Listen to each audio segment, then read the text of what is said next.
Mga kasabong, ang original po na Dr. Blues B15 Night Owl ay puti po mga kasabong ang laman. Ayan, kung makikita nyo po, yan.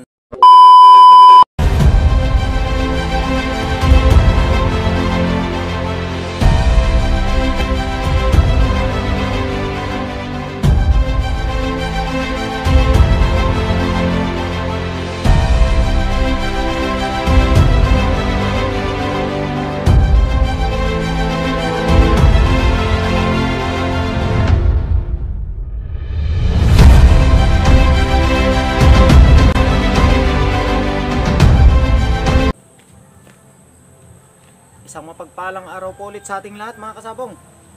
Bago ko po simulan ng topic content sa araw na ito, gusto ko po munang magpasalamat sa lahat ng patuloy na sumusuporta sa munting channel ng Simpleng Sabongero.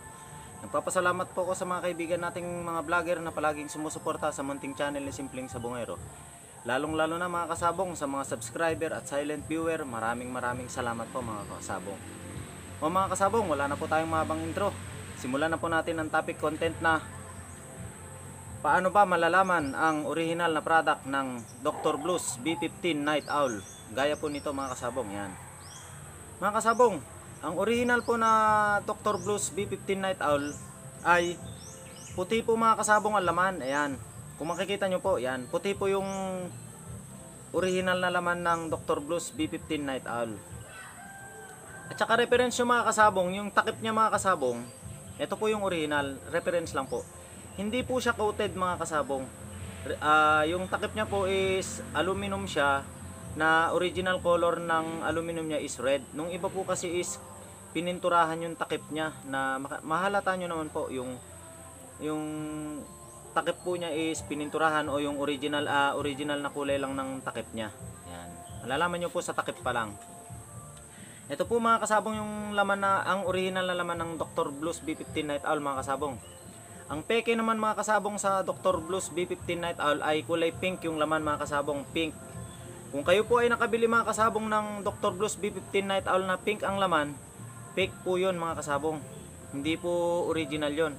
Kasi mga kasabong, ang original na laman ng Dr. Blues B15 Night Owl, puti, parang tubig lang mga kasabong. Yan, kung makikita nyo po. Yan. Puti lang po siya. Ito po yung halimbawa na original product mga kasabong, kasi makikita nyo naman po dito pa lang, sa takip pa lang na, at saka sa label niya magkakulay. Nung iba po, kinukulayan yung takip. Yan. Yan mga kasabong. Ginawa ko po ang special content na ito kasi maraming nagtatanong mga kasabong kung ano po ang original product ng Dr. Blues B15 Night Owl. Yan. Ito po yun mga kasabong, puti po yung laman, kulay pink po yung fake. Mga kasabong, sa lahat po na nagme-message sa akin na naman about sa original product ng Dr. Blues B15 Night Owl, mga kasabong, ito na po yung kasagutan. Ang laman po ng Dr. Blues B15 Night Owl mga kasabong is kulay puti, parang tubig lang, makikita nyo. Tapos yung fake mga kasabong is kulay pink. Yan, kung makikita nyo po. Nasagot ko po yan mga kasabong sa tulong pa rin po ni Sir Alex. Yan, kung makikita nyo po, yan. Nagpapasalamat po ako sa kanya mga kasabong, kasi sa kanya po ako bumibili ng Dr. Blues products mga kasabong. Lehitimo po mga kasabong yung binebenta niyang Dr. Blues Aminoplex mga kasabong, kasi ayaw niya pong mapahiya. Makikita nyo naman po, yan, si Sir Alex, breeder po siya. Yan. Siyempre, siya rin po nagmamayari ng Agribet Supply ng Lex, kung makikita nyo po yan. Yan.